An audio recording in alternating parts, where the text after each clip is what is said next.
I had a dream last night and I was told to share it. In the dream, I was with one of my good buddies. We were playing Star Wars.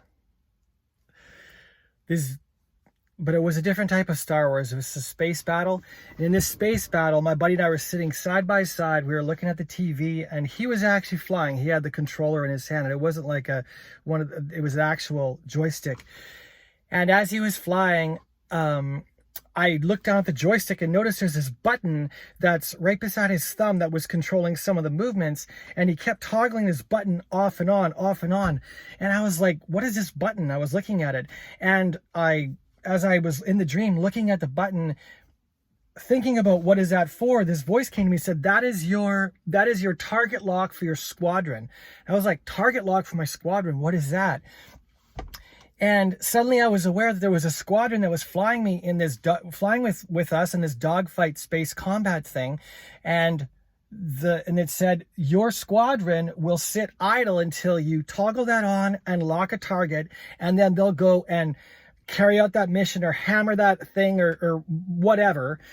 And I was like, oh my gosh, we have to start putting this on and leaving this on. And I could see we were taking turns flying. Both of us were doing this. And I woke up from the dream, and well, but prior to waking up from the dream, we toggled it on and saw the impact that it would have having that squadron, having that toggle thing on, and the squadron go and hammer something. And I woke up and I was like, God, what does this dream mean? Because in the last years, I've always had an active dream life, and it's only been in the last 5-10 years I've started realizing that there are interpretations available, but I have to ask the Lord for them. So I said, what in the world does a Star Wars dream mean? I've always loved Star Wars. Like, I really love Star Wars, and not that I dress up in it, but I really love Star Wars. And he said to me, he said, the squadron are your angels. I was like, what? He said, the squadron are your angels. They're waiting for you to give them an assignment, and they sit idle until you give them an assignment. And I was like, then all these scriptures started going through my mind, ones that talk about that the angels of the Lord, not only all these promises for those that are redeemed and those that know Christ and that, but that they are ministers of the God. They're ministers sent forth on behalf of the sons and daughters of righteousness. Sons and daughters of righteousness, meaning someone that's received Christ as their Savior.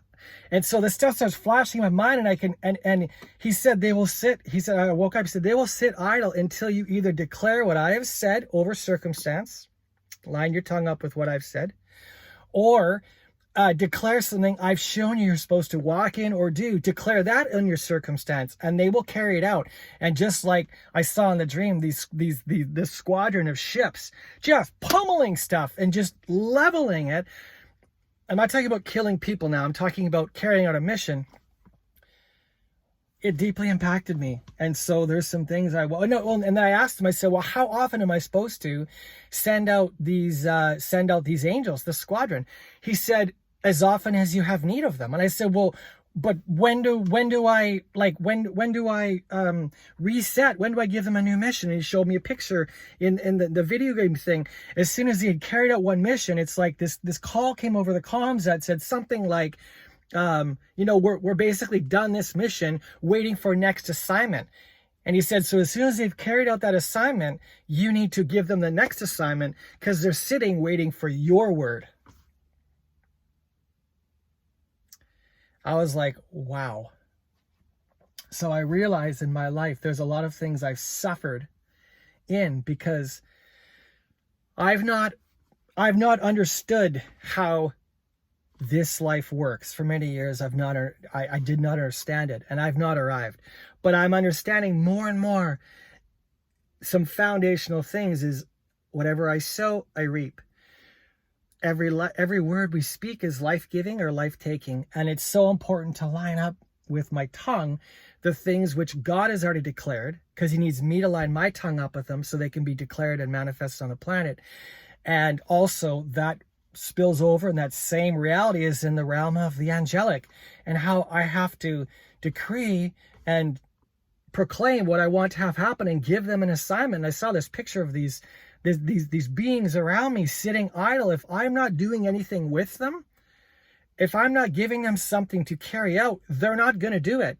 It doesn't mean I'm not loved. It just means I've not given them an assignment. And the assignment obviously must be in line with the will of God, and it must be in line with the will of God and something God specifically told me to walk in or do.